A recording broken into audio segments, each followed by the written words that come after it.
Okay, so good morning, everybody, and welcome to today's Let's Talk About session. Today, we're going to be talking about budgeting and money management, and we have two special guests here to speak to that with us today. But before we get started, I do just have a few housekeeping things to go over, and then I'll hand it over. So before we get started, I do ask that everybody mutes their mic just to block any outside noise.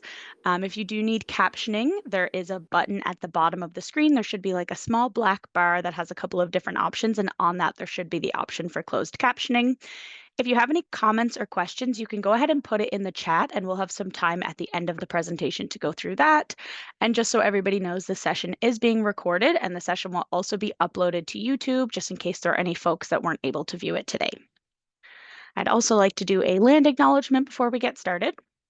So, we respectfully acknowledge that the lands on which we live, work, and meet are situated on the traditional territories of the Indigenous groups of Newfoundland and Labrador, and we acknowledge with respect the diverse histories and cultures of the Beothuk, Mi'kmaq, Innu, and Inuit of this province.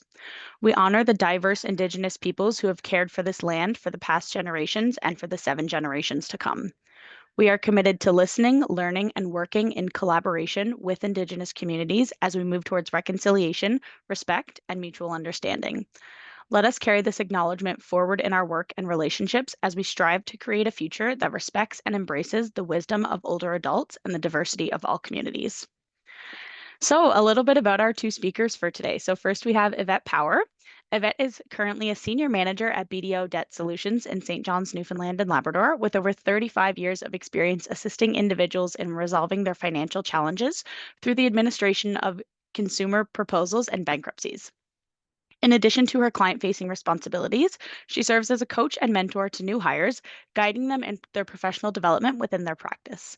Yvette completed the Insolvency Administration course through the Canadian Association of Insolvency and Restructuring Professionals and the Insolvency Counselors Program through Ryerson University. Most recently, she has been appointed to the Board of Directors for Seniors NL, where she will contribute her expertise and commitment to supporting the seniors in community of our province. And we are very happy to have Yvette on our board.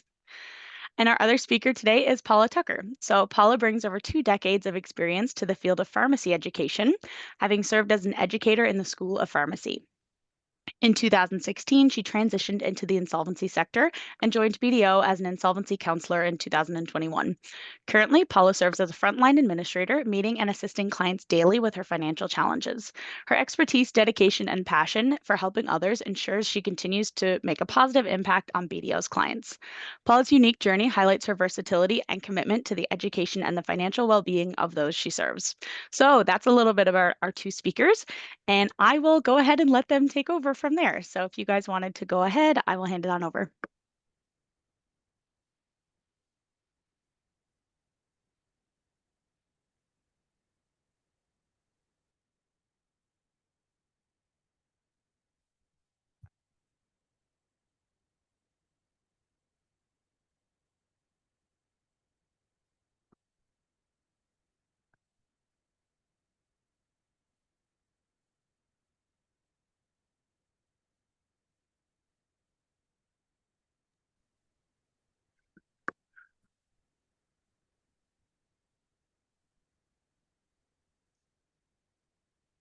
I think you guys might be muted there. Like I think you might have your audio turned off on the Zoom. I'm not sure. You might still be setting up. I'm not sure, but if you weren't aware, the audio is turned off there.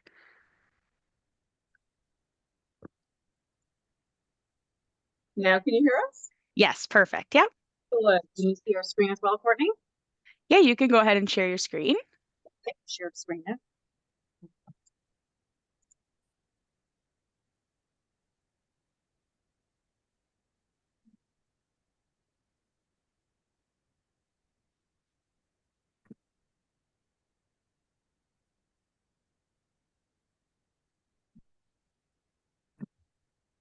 Okay. Can you see it now, Courtney? Yep, we can see your slides. Perfect. Okay, great. Guys, it's an absolute pleasure for Paula and I to be here today. And we're certainly grateful for the opportunity to speak on financial wellness, which we think is a very, very important topic. And we do understand that managing finances sometimes can be very overwhelming, and I can certainly speak to that today in my 35 years in practice. But our goal today is to simplify the process and help make it more manageable. Paula is going to begin by discussing the fundamentals of budgeting, offering practical tips to help you take control of your finances. Following that, I will share some insights on more formal strategies in dealing and managing your debt. And we hope by the end of the session today that you'll get a clearer understanding of the steps you take to improve your financial well-being and feel more confident about your financial future. So thanks once again, guys. If you have any questions throughout the presentation, you can certainly save them till the end, or you can certainly raise your hand, and Courtney will take you off mute if you have any questions on a specific topic, or we're happy to do it, have a question time at the end. So I'll pass it over to my colleague Paula first. We'll talk, and then I'll get into the more formal strategies. Thank you. Good morning, everyone. As Courtney mentioned, and Yvette, my name is Paula Tucker, and I'm very happy to be here and talk to you today. As the lovely introduction that Courtney provided to me, I mean, I have been in the insolvency business since 2016, and for most of my time here at the university, at BDO, I have been a counselor and speaking to people all over the country about budgeting, financial wellness, and providing them some assistance through their challenges. And so just know, I mean, turn on the TV today, turn on the news, everywhere you walk in the grocery store, everyone is talking about the rising costs of everything, the challenges, our money is just not doing what it used to do. And so today we'll talk about some, real life kind of experiences that you might be able to implement in your daily practices that you may find helpful. Okay. Certainly, as everyone mentioned, feel free to ask questions. Courtney will put a note in the chat. I mean, I may not be able to hear you, but certainly, Courtney, if you do get any messages, certainly pass those along and let us know. We're certainly here to help you, and maybe we can share some of our practices. Maybe you may have tips that you might find helpful for everybody else, and we're certainly able to, have that discussion either through our talk today or even at the questions at the end. Okay. So again, like I said, everyone is challenging with costs. Every time everywhere we go, we're the prices of everything is going up. If you go into your regular grocery store and the prices start to go up, we'll start to complain. Or if we go into our restaurant and the cost of that meal increases, there might be some complaints. And businesses are faced with the increased rise of everything as well. Their transportation costs, their cost of goods are going up. So they're trying to help with the inflation and not increase the prices. And one way that businesses can do that is what they call the shrinkflation. And I'm sure we have talked about that, maybe not use that word. It was coined by a British economist a few years back about, the costs are still the same, but the sizes of things that we're buying are not. So, a few years ago, our money. Why don't you tell me what you want? Yeah. So our money is not doing, what we used to do. We're not getting as much food from what we used to get. All of these things are challenges, and we need to adapt. So today we're talking about financial wellness. What is financial wellness? It's a really, important phrase. We talk a lot about it, but what does it really mean? And so it really is how we perceive our own personal finances. How are we able to address any emergency? Do we have any disposable income? Are all of our income going just to service our debt? It's not necessarily about how much money we make, because we can still, regardless of the money, we can, there is still some options for financial wellness. But it's about how much savings do we have? How are we able to adapt to any emergency? What is our credit card debt? Are we able to, pay that off every month? And, on the other side is financial stress, which, again, with all of these changes in our environment and in the world today, we're more and more feeling stressful with respect to our finances. And so hopefully today we'll kind of provide some strategies that you may find helpful.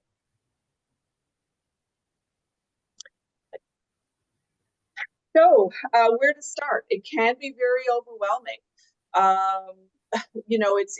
there's our plan that we had 5 years ago, our money is not doing the same as we did 5 years ago. Our income has not changed, but the cost of everything has gone up. It is very, very difficult. Where do we start? The first place is a budget. And again, it starts back, it is back to basics. It's about how much money we have and, what are our expenses, and to write that down. Having a plan is key to your financial success. So again, you can do that whether it's an Excel sheet, there's lots of different apps out there, but it can be as simple as a pen and piece of paper as well. Writing down all of your expenses, but then also all of your income, but then also all of your expenses as well. And so it's not just about your, heat, light, your mortgage, your car payment. You need to write down everything, your trips to the dollar store, your coffee, all of those little things, because again, in order for you to really implement and develop a strategic plan for you, you really need to have all of that information. And that data is so important to generate a good plan. So what I will do today is to challenge each and every one of you that are here today is for 3 months to write down and track all of your expenditures. Your trips to the coffee shop, your Dollarama. I mean, I can go to Dollarama and go for one item, and next thing you know, it's $50, and I don't really have anything to show for it. And it doesn't seem like a lot, but if I do that once, it's all about those little things can add up to a specific to a lot. And so again, I would encourage you to have a plan and to write that down and to implement it. Once you have that plan, are you spending more than you are getting in? And then what to do about it. And that's what we're going to talk about. So, I mean, if you have lots of money left over, well, then that's amazing. That's great. You make sure that you put some things into savings, and we can certainly talk a little bit about that as well. But for a lot of us, where, the financial stress comes from is there's a deficit or there's a shortfall. So what do we do when that happens? Is it manageable or unmanageable? Do we need, Yvette's help? And she'll talk a little bit about that when it becomes, it's no longer able to manage it. She'll talk about a little bit of options for that for sure a little later on. But, what we'll talk about is when you feel like there's maybe some, small things that we can do to make some adjustments to see if we're able to work with that shortfall. And again, like I mentioned a little bit goes a long way. Just decreasing your insurance costs, even $5 a month, can add up to, a significant amount over a period of time. But then it's $5 for your insurance. It's, a little bit for your coffee. Instead of going out to dinner twice a month, maybe you'll go out once a month. And so, again, just those little adjustments a few times a week can make up a significant difference that you might find you're not making a change in your lifestyle, but you do have a little bit left over for an emergency fund or for, putting some away for savings or, other things that you may decide on. But again, it's all about the little bit over a long time. Only no stops to Dollarama can be helpful as well for me. So again, what are some other ways to do that? And again, we've all probably, know some of these strategies. So let's look into something else. Look into subscriptions, your regular monthly costs. Is there any way that we're able to decrease that? Because again, if you negotiate lower cable bill. I have 2 cable providers into my house, and I change them, after every that special goes off. And because cable, your insurances, when they come up, make sure that you are reevaluating and shopping around, see that you're getting the lowest cost for those items. Cable is a big thing because you'll start to see your cable bill increase over a period of time. So switching providers can certainly provide you a significant savings each month. So all of those things, shopping on sales, there's different apps around that you might find helpful as well, or just looking at those flyers that come once a week to your home. You might find, again, shop on the savings could be helpful. A lot of us, are living in a home that we probably, don't need the whole space. So downsizing, can help with decreasing your expenditures with a lower rent or lower mortgage payment. I mean, I would caution you right now as well to make sure that you have alternate plans. The rental market out there now is, quite a challenge, and so you do want to make sure that you have something lined up and a definite plan if you do decide to go that way. Make sure that you don't sell your house and there's no rental things away, so rental apartments around. So again, you want to make sure that you have a long-term plan for that. Insurance, as we talked about, is something that you can review on a regular basis, and shopping with a list, with sharing your Costco membership with someone, maybe buying in bulk and then splitting that with a friend. All of those are just some simple strategies that you might find helpful.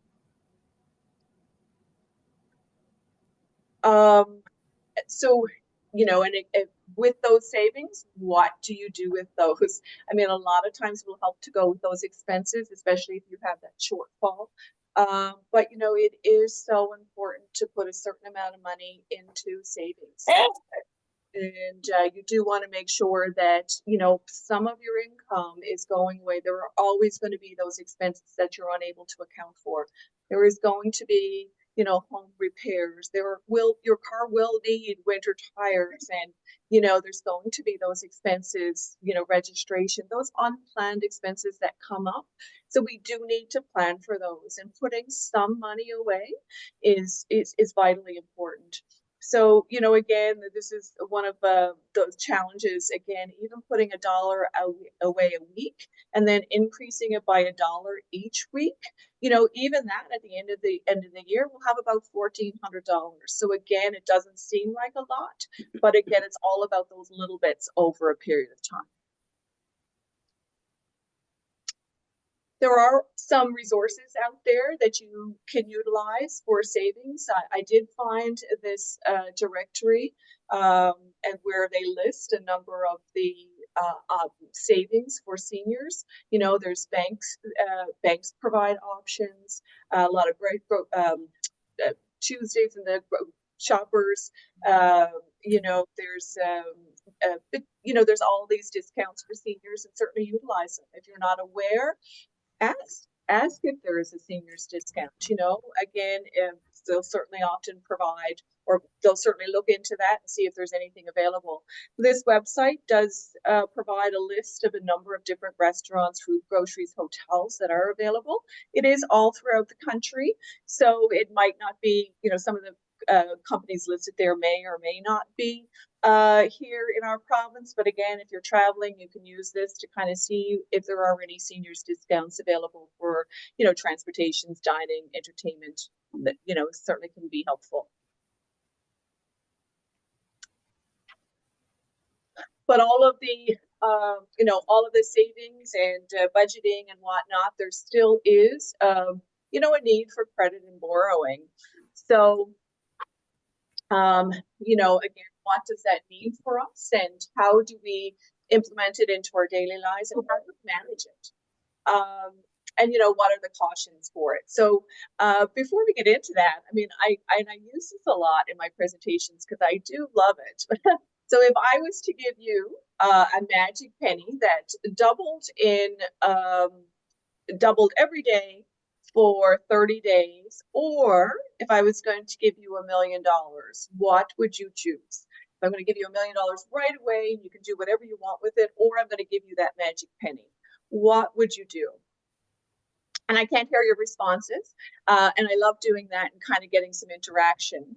But, the few times I have done that, a lot of times people say, oh, I'll take the $1 million. And then,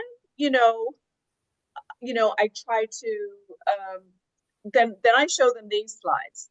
And so basically it says that, if you had $1 million, if I give you a magic penny, then after 30 days, that magic penny will give you over $5 million compared to that $1 million. So, I'd love to give you all that magic penny, but what does that mean for us? And so, it does provide us some information on compound growth.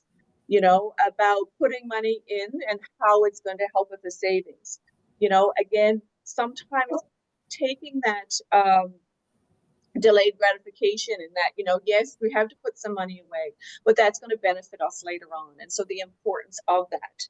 And it also, it's never too late to start your investment or putting money away. Again, even if it's $1 a week, over a period of time, that can certainly help with us.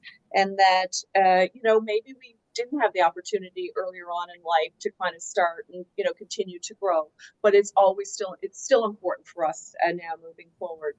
And financial wellness also does take some time, and so just be really careful of those quick get rich quick schemes that are out there. Be careful of any scams that you see, that sometimes it is all about sacrificing for the benefits later on, and you do want to be really careful of some of the things that are online and whatnot. I know you've had many talks on that as well, but I just want to remind you about that as well.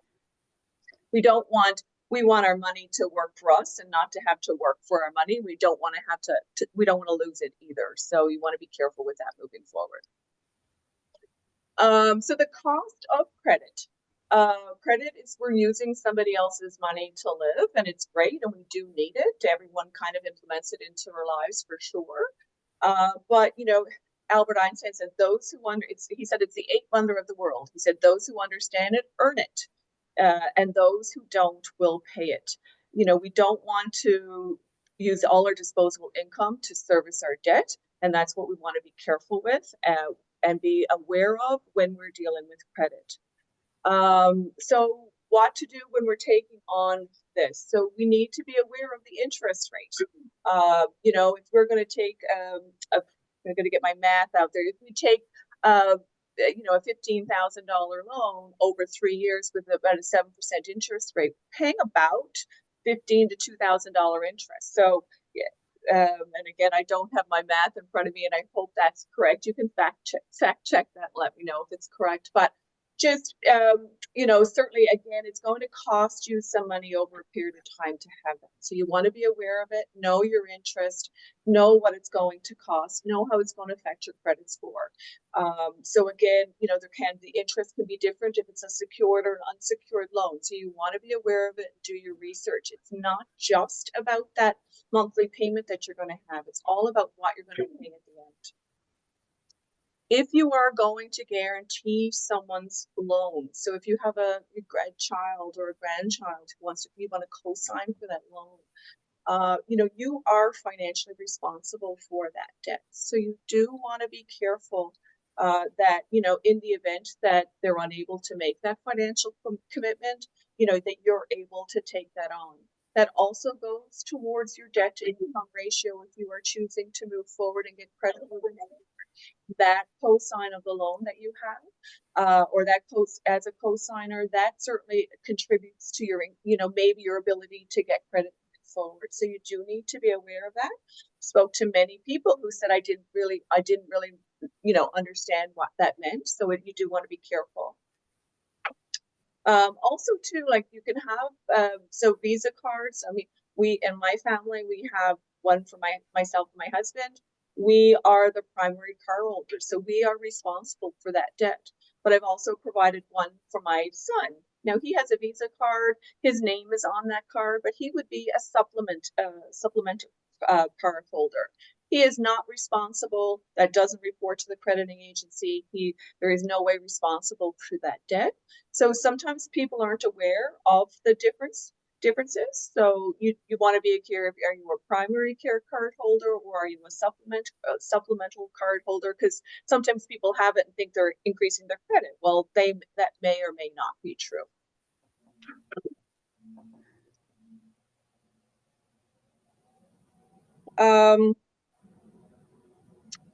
So what does all this mean in terms of the big scheme of things? And I know I've kind of provided with a lot of information, and in the interest of time, I feel like I tried to move forward fairly quickly, because I know Yvette's going to talk about some of other strategic strategies moving forward.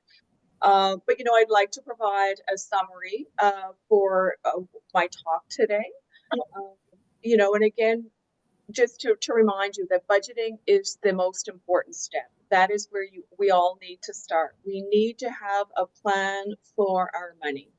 If the plan isn't working, and then we need to, sorry, if the plan isn't working, we need to make a new plan. And the plan can be, but in order to do that, we do need to have a budget. And listen, the plan that we had 5 years ago, listen, the plan we had last year probably isn't the same plan that's going to work for us now. So you do need to keep reevaluating the plan. And, if the plan's not working, make a new plan. So, small changes can make a difference. Making those little adjustments in your lifestyle can make a big difference in the long term and help with that financial wellness. So I would encourage you all to have a look, develop a plan, look at some strategies that you can implement in your own daily life that might make a little bit of a difference. Take advantages of any discounts and resources that are out there. You may find that it's helpful that, those little bits of savings can add to your savings for sure. Make sure everyone gets their taxes done. A lot of the resources that are out there, the first thing they'll ask you is your taxes completed? Do you have your taxes done? That also too, when the taxes are completed, that sets you up for the following year for your, your GST or, any rebates and whatnot as well. So, it is important for you all to get your taxes done for any benefits that you'll get in the following year. So it is important to get those done. If it sounds too good, it usually is. So, be careful of any of those quick, rich, things that you might see online. Be cautious with any providing financial information online. Phone calls and whatnot. Always call your bank directly. But again, I'm sure there'll be other people to talk on some of that as well. So, but if it sounds too good to be true, it usually is. So just be careful. And if there is, if it is, these are just some simple strategies, maybe you've tried all of these, maybe, you've implemented it for a long time and it's still, you're still having that financial stress. There are still some options, and Yvette's going to talk to you about some of those now. But if you, and we could certainly address, does anyone have any questions before I pass the show over to Yvette, or maybe we can leave it till the end. Courtney's or any notes or anything in the chat or any questions there? So no questions in the chat so far. So if nobody has anything that they'd like to add for now, maybe we'll just see kind of what comes up at the end and have a larger discussion at that point. Absolutely. Perfect.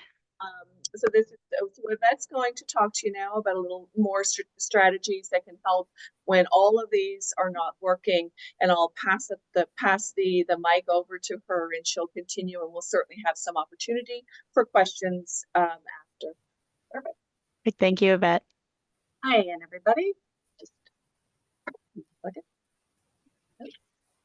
Okay, so guys, thanks again for having us today. So, and Paula, thanks for those insightful tips.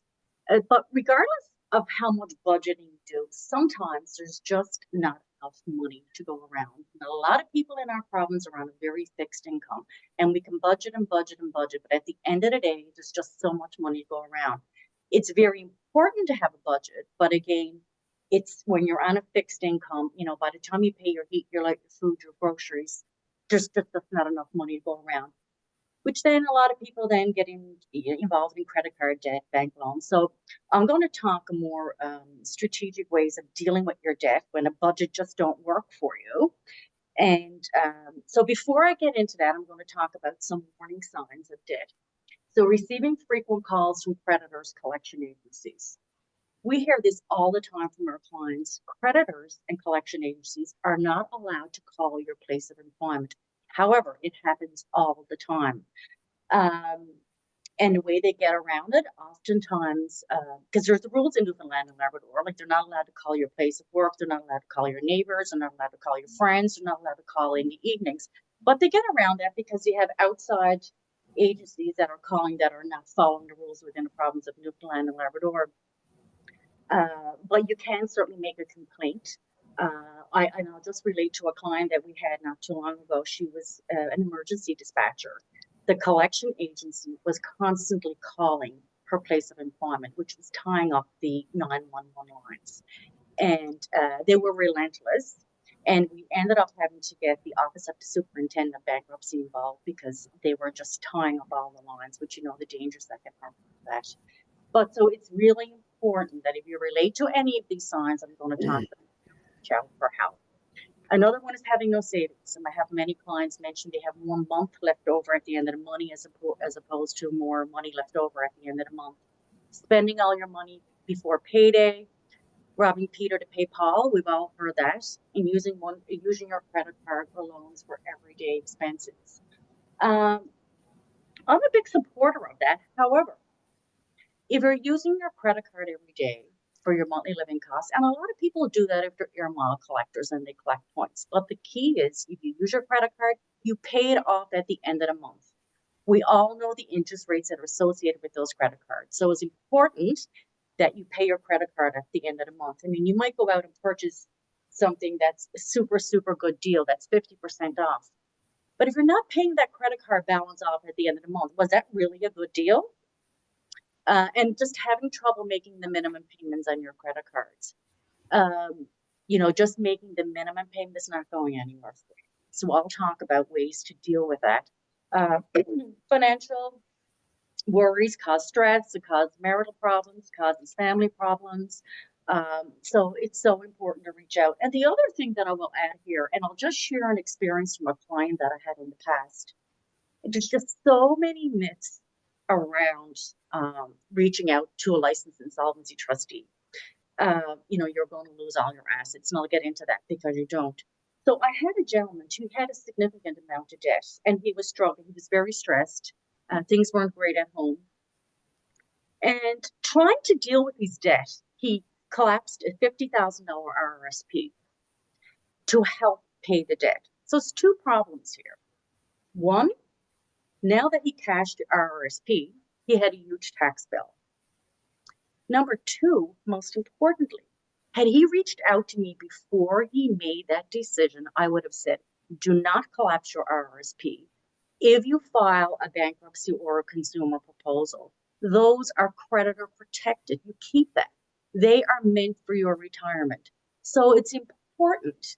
It doesn't cost anything to talk to us. It doesn't mean you have to do anything formally, but we can sort of give some sense of direction, some advice as to what we think the best option is. So be careful of who you're getting your advice from. Okay. So what are some solutions for financial problems? There are many. So I'm going to talk about the more formal ones, but I just want to talk briefly about a few of them. So self-discipline, understanding your needs versus your wants. And we all know what our needs are. We all need heat, light, food, and everything. And those are expenses that we need to exist. Wants, on the other hand, are things that we like to have. Could be vacations, dining out. So just being able to make sure that you understand the difference between what you need versus what you want. Very, very basic. Informal proposal on your own. You can reach out to your creditors on your own. So creditors are the people that you owe money to. You can reach out to those creditors and make an informal proposal on your own. Does it work? Sometimes. However, the problem with that, making the informal proposal on your own, is that there's no guarantee the creditors will continue to support that arrangement that you have with them. So they're not bound by the terms of that arrangement. You could make an informal to the creditor that you're going to pay $500 a month for the next 20 months. You might have another collection person from the bank pick up your file 6 months. They don't want that anymore. They want to change it. So they're not bound by the terms of it. Debt retirement program. There's a fabulous organization here in Newfoundland and Labrador, Credit Counseling Service of Newfoundland and Labrador. They deal with clients all the time, been in business for a lot of years. And it's definitely a legitimate way to deal with your debt. We have a fabulous relationship with them, refer lots of clients to them. So again, by coming to see me doesn't mean I'm going to put you in a bankruptcy or proposal. What it does, it allows me to assess your financial situation, then I can make some good suggestions for you to deal with your debt. Loan consolidation, that works for a lot of people. But herein lies the problem with that. Sometimes it works. So if you have multiple credit cards, so you're paying 19, 20, 21, 22%, or it's sometimes higher on each credit card. So you may have multiple credit cards. So I'm just going to pick a few random credit cards. Let's say you got Royal Bank, Canadian Tire, MBNA, Capital One, and you're paying a minimum payment on each of them. Well, making your minimum payment is not going anywhere, and the debt's getting higher and higher and higher, and your ability to pay it is getting smaller and smaller and smaller. So you go to your bank and they do a loan consolidation. Now, oftentimes they may want an asset put as security on the loan, which means that if you, for example, have a home, they might put a second mortgage on it. Or sometimes, depending on the amount of the loan, they may just consolidate it. So you got one payment now, which is great. So you make the one payment, you got one interest rate. And that works for a lot of people. However, like we've seen time and time again, practice in the last years, I hear it all the time. I have a loan consolidation. But now what happens is, and life, listen, we know life happens. Everything is thrown at us. So the loan consolidation may work for a while, but what happens then if an event happens that some people start using their credit cards again, and they start using their second credit card again, then what happens? You now have a loan consolidation, but now you have multiple credit cards again. So it's sort of defeating purpose. So it's important, though, if you do get a loan consolidation, that you cut off these credit cards. Don't keep the numbers, cut them up, throw them out, do not use them anymore, cancel them. It's so important. So formal proposals, I'm going to talk about now. So what happens when you understand your needs versus your wants, you try the informal proposal, or you did a debt retirement, or you did a loan consolidation, and all of that failed. Again, life throws curveballs at us. And you know what? The other thing I will say, regardless of the walk of life you are, whether you are unemployed, whether you're a teacher, nurse, doctor, lawyer, firefighter, or whatever your profession is, it does not matter. Everybody can be faced with financial problems. Life happens. So what happens if an individual is faced with a formal proposal? So when I meet with an individual, so I see clients every day in my practice. I do phone consultations and I do in-office appointments. So basically what I do is sort of get a snapshot of your financial situation. Who do you owe? What do you own? What's your income? How many dependents do you have in your household? Then I get an idea of your monthly living costs, your monthly expenses. Then based on that information, then I can provide you with some viable options. Bankruptcy being the last resort. But oftentimes it is a viable option for people. But let's assume that I've met with you and we've decided that a formal proposal is the best option. Now, the key with the formal proposal is, which is different from any other proposal you make, and only licensed insolvency trustees can do consumer proposals. They're the only ones licensed in Canada, and creditors are bound by the terms of it. Not like any other informal proposals, they are not bound by the terms of it. So in a formal proposal, just go back one. So in a formal proposal, it usually provides for your payment of a percentage of the debt, okay? So typically, again, I get a snapshot of your financial situation, then I may make a proposal to your creditors on your behalf to pay a certain amount back over 60 months. It cannot exceed 5 years. And your debt outside your principal mortgage, like your credit cards, bank loans, lines of credit, overdraft, cannot exceed $250,000. That's another type of proposal, which I'm not going to get into that and make it too complicated. I'm trying to keep this as basic and understandable as possible. But it must be approved by the creditors. So the creditors have the vote to accept it. So typically how the voting process works is, again, we get the snapshot of your financial situation. We come up with a viable plan. We put the proposal out to the creditors. So let's assume you owe Canadian Tire $5,000 and Royal Bank $20,000. And so immediately I would say stop payments to your creditors effective immediately. And then we wait 45 days to see if the creditors are going to accept your proposal. And the easiest way to explain it to you is that every creditor is given a vote for every dollar of the road. So at the end of 45 days, as long as we got 51% in dollar value to agree, your proposal is accepted. So in the case, the example that I provided, if Royal Bank said 10,000, they had 10,000 and they voted for, but Canadian Tire said no at 5,000, The majority rules. It's just like a democratic vote. Every creditor is given a vote for every dollar to vote. So at the end of day 45, if we have 51% in dollar value to agree, that proposal is accepted. And the creditors are bound by the terms of it. They cannot call you. If they call you, reach out to us and we'll follow up with the creditors. And the impact on your credit rating is less severe than in a bankruptcy. Now, in a proposal and as well in a bankruptcy, I'll talk in another couple of slides more detail on that. Filing a bankruptcy proposal do not mean you lose your home, do not mean you lose your car or your trailer or your ATV or your motorcycle or whatever asset you have. If it's financed and you want to keep it, as long as the payments are up to date, you can keep it. That being said, you may have a home that you can't keep anymore because the mortgage is too high. Maybe your situation changed. Maybe you separated and now you're paying child support, alimony, or whatever the case may be. Your situation changes and you can't keep that house anymore. This is also an avenue for you to walk away from that house, and then we can help you with that debt as well. So that in a nutshell is a consumer proposal. It's less severe in your credit rating than a bankruptcy. It's a great way to deal with your debt when you've explored other options. And by speaking to us again, it does not impact your credit rating. So the final option that I'll talk about is a personal bankruptcy. Let's go to the next slide. So what is a bankruptcy? So a bankruptcy, like a consumer proposal, is a process which allows you to give you a fresh start to deal with most of your debt. It's more severe on your credit rating than a consumer proposal. In a bankruptcy, creditors do not vote to accept it. It is your right to file. Creditors do not vote to accept a personal bankruptcy. You must owe at least $1,000 and be unable to pay your debts as to become due. Now, I would never, ever, and I've never done it in my practice, put anybody into a bankruptcy for $1,000. There's other ways to deal with that on your own informally, and that's something we could guide an individual through.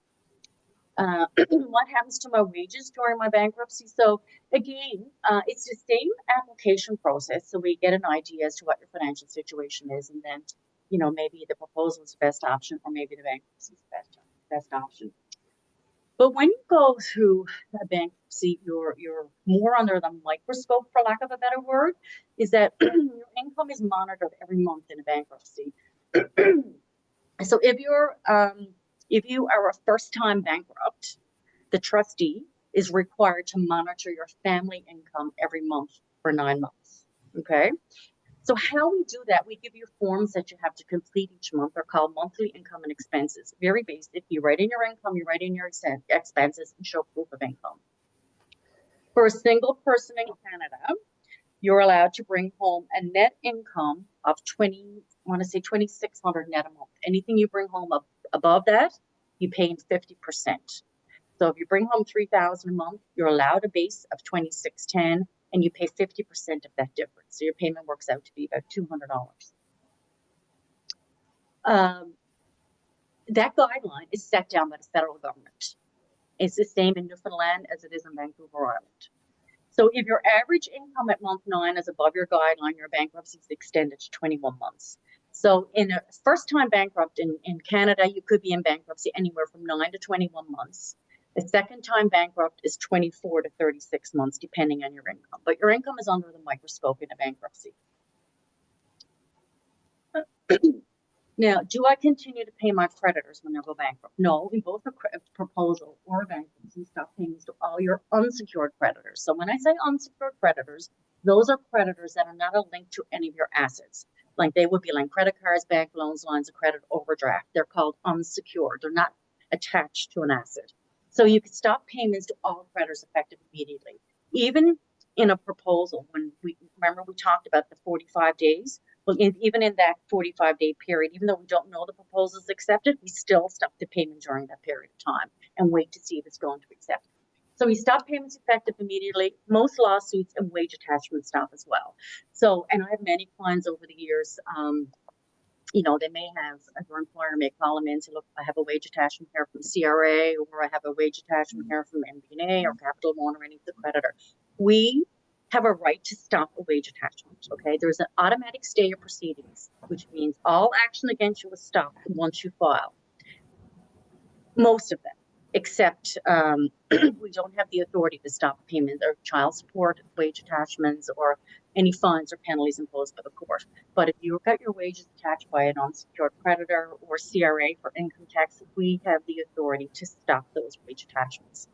Your trustee, we will deal with your creditors on your behalf. And as we talked about before, if you have a mortgage or a vehicle loan and you want to continue to pay those, they're not impacted whatsoever. It's a misconception people have. You do not lose your assets if you file a bankruptcy proposal, if you don't want to, as long as the payments are up to date. What happens to my credit rating when I go bankrupt? So typically a credit rating runs from R1 to R9. R1 is a perfect credit rating. R2 is like 30 days late and it deteriorates as you miss your payments. R9 is a bankruptcy. A consumer proposal is around R6, R7. What happens with my GST if I file for bankruptcy? You'll not lose your GST, but one of the things the trustee is required to do, we are required to file your taxes if you file for bankruptcy. So if I have an individual files bankruptcy today, we have to file their income tax, any refund they would lose in the bankruptcy. And any outstanding year, we bring your taxes up to date, so you lose any refund for any outstanding year up to including the current year. We do not file your income tax in a consumer proposal. Everything stays the same. You file your taxes as per normal. But debts to CRA are written off. Another misconception that people think that they will not lose the debts to CRA or income tax will not be written off. They will. What happens? Paula talked about, touched on this a little earlier. What happens if someone they are still responsible. We see this all the time, and I cannot caution you enough. In my practice, we see it all the time. Be careful what you're signing. Be careful what you're signing. If you're unsure, talk to a trusted person in your life. We see so many times, and not only seniors too. It's not seniors only. Seniors is family members, friends. That your heart's in the right place. You really want to help people, but just be careful what you're signing yourself into, because we have so many times an individual. And I remember a client many years ago. It was heartbreaking. In Newfoundland, he had co-signed on his son's mortgage. It was in an area where property values go up and down. So the son bought the property at a time where the value was very high. Sold it, unfortunately, when he lost his job when the market was really low. Dad was signed on it. Dad got a $200,000 bill after the foreclosure. He was responsible for that debt, so be very careful. And the other thing too, when you're going to a bank to get a loan, consolidate it for yourself, and we see this all the time too in our practice, is a creditor taking, putting a second mortgage on your property, or sometimes they call it HELOC, a home equity line of credit, or second mortgage. It's the same thing. So if you have a mortgage on your property, you got to pay it. When you have a second mortgage and you want to keep it, you got to pay it. So be careful what you're signing. And again, read the fine print, ask questions, do your homework, do your research, talk to a trusted person in your life. The next big misconception is, do filing a bankruptcy affect my spouse? I hear it all the time. And have couples come in to see me. We need to deal with our debt. Don't we speak to them? Maybe it's the wife or just a husband on the debt. You are not responsible for your spouse's debt by virtue of marriage, unless they are signed on it. So don't let any creditor coerce you into making a payment if you're not signed on it. And if they tell you you are, send me proof. Send me proof. You are not responsible for your spouse's debt. They're your debts, not your spouse's debts. If you file a bankruptcy or a consumer proposal, and if creditors have access to your bank account, we always recommend that you open up a new bank account at a bank you don't do any money to have the payment come out of that new bank account. Okay, are student loans written off in a bankruptcy? So student loans are written off once your end of study date is more than 7 years. Okay, so if you've been out of school 7 years, and you have not gone back to school, and your end of study date is more than 7 years, it's dischargeable in bankruptcy. And again, we talked about this before. Who files my income tax return? In a bankruptcy, we file your taxes. In a proposal, we do not. What happens to my income tax arrears? They are written off in a bankruptcy. And child support, do any debts survive the bankruptcy? Child support, alimony, maintenance, those type of debts survive. We do not have the authority to write those off, and nor should we. Debts arising out of fraud, charges of embezzlement, any crimes, impaired driving charges, those type of debts are not discharged. And remember, the purpose of this is to give an honest debtor a fresh start. That's the purpose of the personal bankruptcy and consumer proposals. As part of the bankruptcy and consumer proposals, so yes, we can help people with their debt, but sometimes we need to talk about what are the causes, what are the root causes of people, what happened, why they came to see us. So, and we're not, we do 2 counseling sessions with every debtor. But if we see like it was a gambling issue or there was any other issues that we can't help the debtor with, we'll certainly give them the resources to where they can seek some help for that. But there are part of the process through 2 counseling sessions. One's on budgeting, money management, and the other one talks about financial goals and rebuilding your credit. A lot of people come to me and say, my credit rating is fine. I make my minimum payments every month, but it's going nowhere. But at least by filing a bankruptcy or consumer proposal and dealing with this debt and giving you a fresh start, there are several ways, which we talk about in the counseling sessions, to help rebuild your credit. Who will find out about declared bankruptcy? So most bankruptcies do not appear in the paper. Your creditors, of course, are notified. The court, in some cases, are notified, and all bankruptcies are filed with the superintendent of bankruptcy. And they're kept at the credit bureau. So there's 2 credit reporting agencies, TransUnion, Equifax. There are others, but those are the 2 main ones. And they are there at the credit bureau as well. So that's essentially it with respect to the presentation that I have. But one closing, if I could say, again, I'm in the practice many years and I deal with people from all walks of life. Know that you're not alone. I know you may feel very isolated in this, but I can tell you, and I see it all the time in our practice, you come in with the husband and wife or any couple, and they sit across the desk from you and, their shoulders are dropped, they're crying. And I can tell you from experience wholeheartedly that by the time they leave, you can see the transformation, knowing that they have a plan to move forward with this debt. It is crucial. It is absolutely crucial to reach out before you make decisions that you think that are right, but probably are not. And it doesn't cost anything to talk. We also, any employers or anybody that's with any companies that are working here, we offer financial wellness. We go into the workplace and we can do financial wellness to your team. Paula and I have done that several times, and oftentimes we get calls after our presentation. I need to speak to you. Something you said during that presentation really resonated with me. Years ago, we would advertise we're going to be in an area, and people, and I respect it 100%, are very, very private.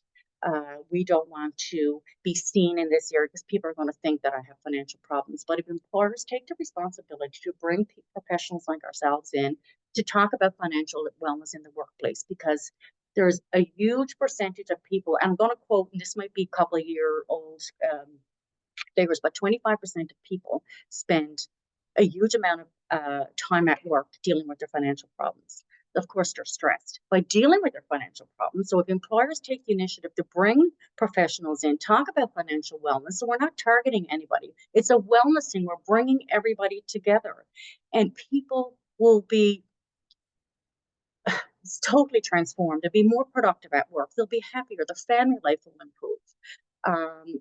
So that's basically it for my presentation. I hope that you found it useful, and Courtney can certainly provide our information and certainly reach out to me. I'm happy to chat one-on-one, happy to go to your workplace as well.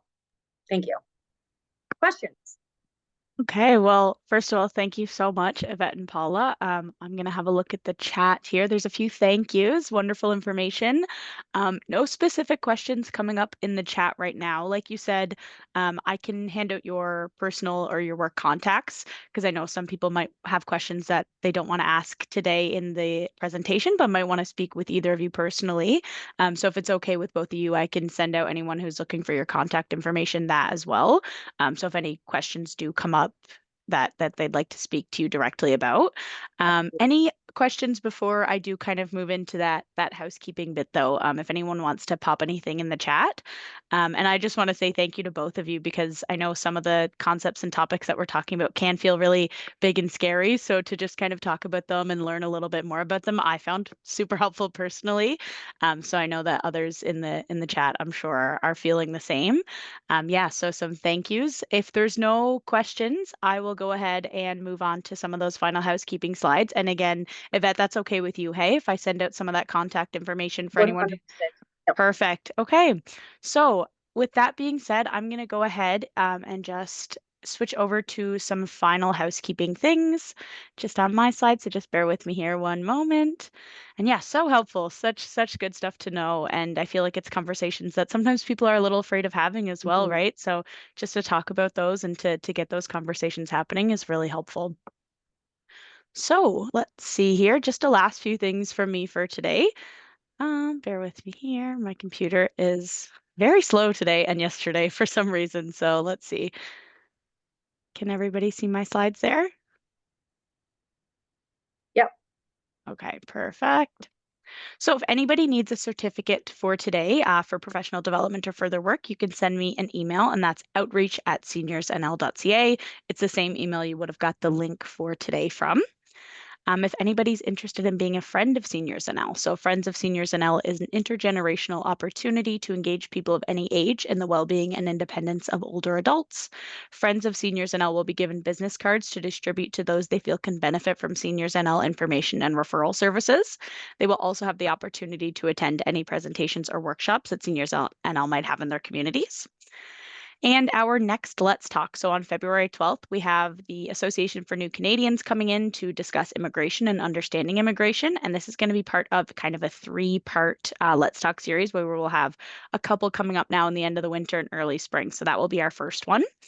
And then here is just our information. So info@seniorsnl.ca and our phone number and our website. Again, if anybody wants to contact Yvette or Paula directly, I'm more than happy to share that information with you guys. If anybody has some questions that they didn't want to speak on today, but wanted to ask directly, more than happy. I see one thing coming up actually in the chat here. So we have what happens to your house in the case of bankruptcy if there is no mortgage. So Yvette, if you wanted to speak on that. Yeah, no, that's a really, really good question. So that may be a reason to do a consumer proposal, depending on the equity in the property and depending on the debtor's situation. And again, every situation is different. So you may have known of a friend or a neighbor or someone that ended up filing a consumer proposal. So don't assume that it's not a one size fits all type thing. So I've done many proposals over the years, and a lot of time for people that first for seniors, of course, and that own their own home, but they just don't have the ability to service their debts. So oftentimes I can sort of map out to the creditors and say to them, look, here's a situation. We have a widow living in, and I'm just, this is just general, a widow or a single person on a very fixed income living in rural Newfoundland. While they have a lot of equity in their home, um, would the creditors accept something less than full amount of the debt? And again, everybody's situation is different. So it doesn't mean you will lose your house if you own your own home at all. But if there's anything specific, I can certainly take this offline and speak more details on that.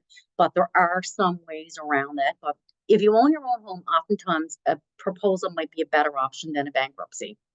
And there's ways that we can build that proposal based on your situation. Perfect. Thank you so much. So yeah, we will go ahead and finish there if there's no more questions. Thank you so much to both of you. And again, if anybody wants to contact me for any information on how to reach out to Yvette or Paula, you can certainly do that. And other than that, we will finish there for today. Thank you so much to the both of you, and I hope everybody has a good day. Thank you. Thank you. Bye-bye, everybody. Bye bye.